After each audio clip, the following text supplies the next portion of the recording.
Je me présente, je m'appelle Jean d'Amécourt.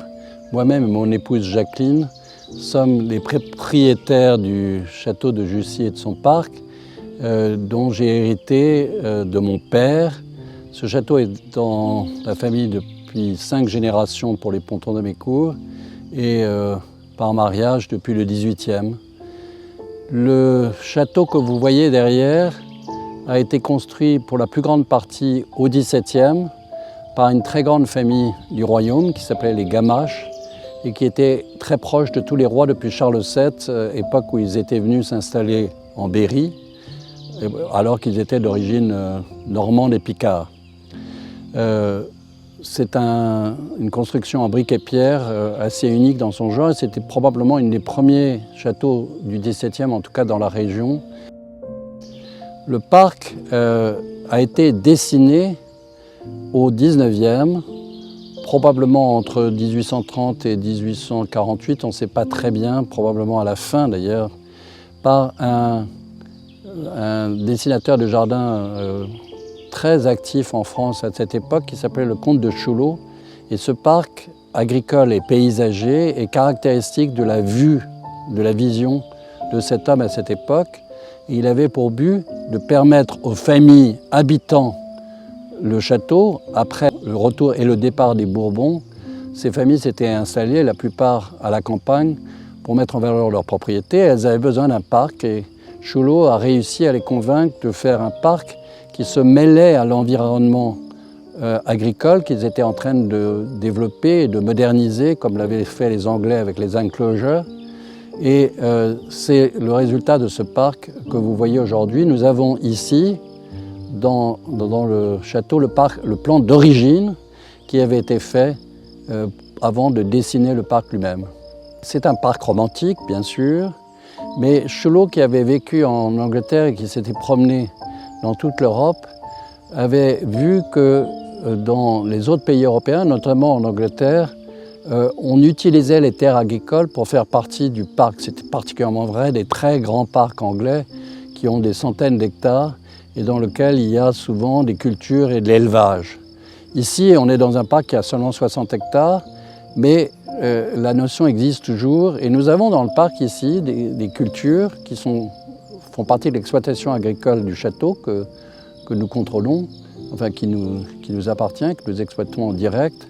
Et c'est la marque de Chouleau. Et Chouleau avait convaincu les propriétaires que ce qu'il fallait faire, c'était dessiner des chemins qui ont une forme assez caractéristique en S ou en L, permettant aux voitures de se promener, pour promener les dames et les messieurs dans leur calèche, et de mettre dans les champs, au milieu des champs, des bosquets d'arbres. Ici, ce sont surtout des marronniers, mais il y a également des bosquets d'arbres d'hiver, de manière à introduire le parc dans sa vraie nature, c'est-à-dire l'agriculture de la Champagne berrichonne.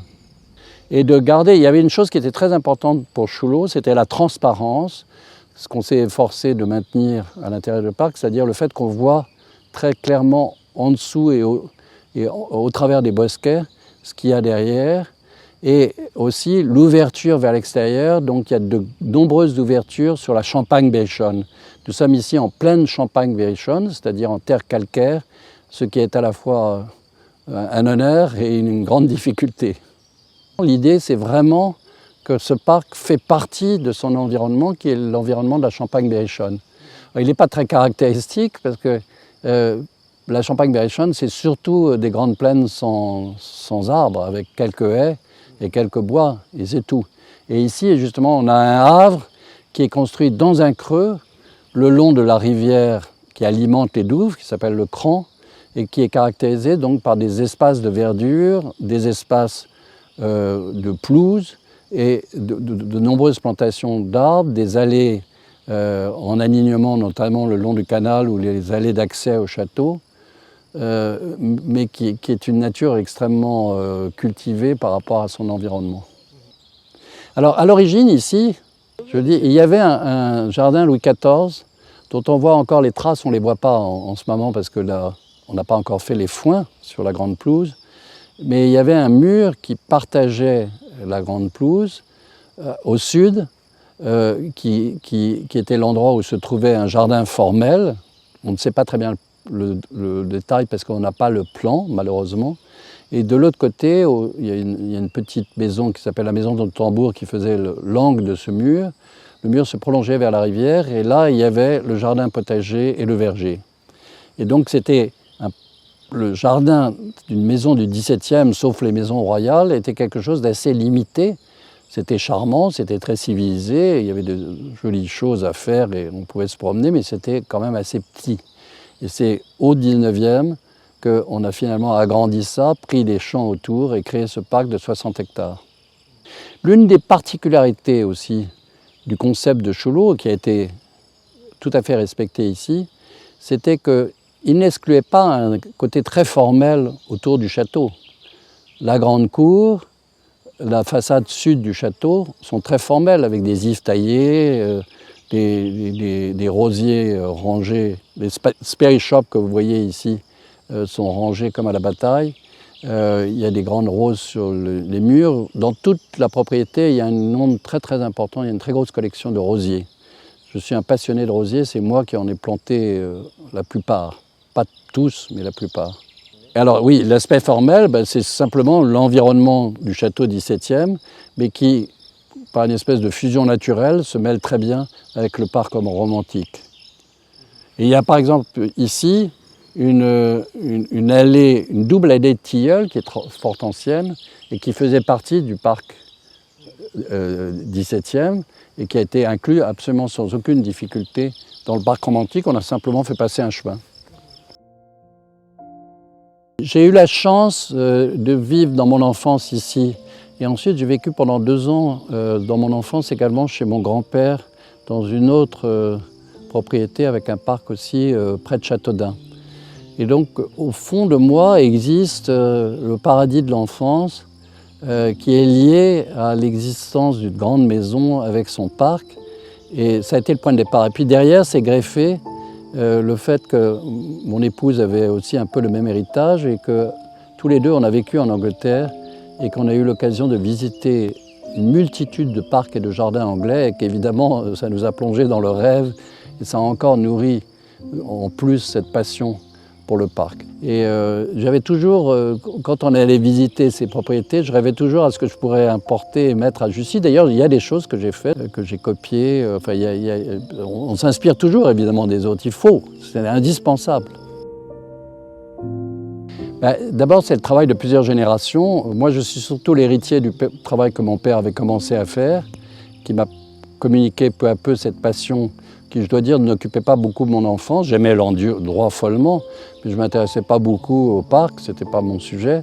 Et tout d'un coup, ça vous vient de plus en plus. S'occuper d'un parc, c'est un travail d'amateur, mais cet amateur ne peut pas faire ça s'il n'est pas animé par la passion. C'est un travail énorme. Mon père s'est énormément dépensé ici, moi aussi. Et ce que vous voyez maintenant, et notamment l'éclaircissement et le retour aux bases et au plan d'origine du parc Chouleau, c'est un rêve que j'avais nourri quand j'étais ambassadeur en Afghanistan. Je rêvais souvent, pour me détendre, de Jussy, que j'aime avec passion depuis mon enfance. Et je me disais que la première chose à laquelle je me consacrerais quand je rentrerais et que je prendrais ma retraite, ce serait le parc. C'est ce que j'ai fait. C'est-à-dire que j'ai repris le plan de Chouleau et je me suis efforcé de le restituer dans tout son esprit avec les trouées, les bosquets, la transparence, la plantation de beaucoup d'arbres et la coupe aussi de beaucoup d'arbres parce qu'il faut éclaircir les parcs, il ne faut pas laisser la nature envahir tout. Donc, encore une fois, c'est surtout de la passion et de l'énergie.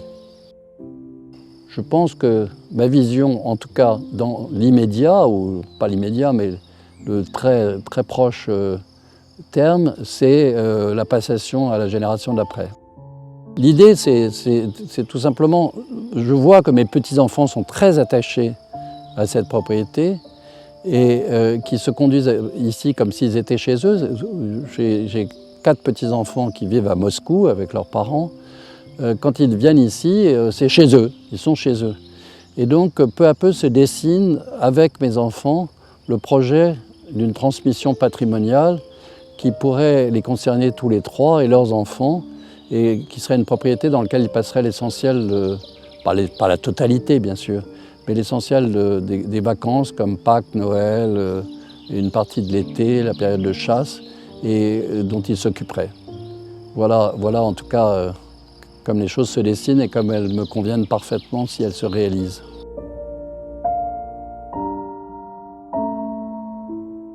J'ai un souvenir très émouvant un jour à propos de cette passion et de cette énergie qu'il faut avoir dans un parc, d'une visite d'un groupe d'amateurs de jardin. Et à la fin de la visite, l'un d'entre eux, un monsieur fort distingué, lui-même propriétaire d'un très beau parc sur les bords de la Loire, revient en arrière, sur le perron derrière. Et mon épouse et moi étions là et on avait dit au revoir à tout le monde. Il se dirige, il nous prend par l'épaule et il nous dit « Ah, comme ce parc et ce château ont de la chance d'être aimés ainsi ». Et j'ai trouvé que c'était très joli, mais j'aurais envie aussi peut-être un peu de renverser la proposition en me disant que le parc et le château nous aiment beaucoup aussi.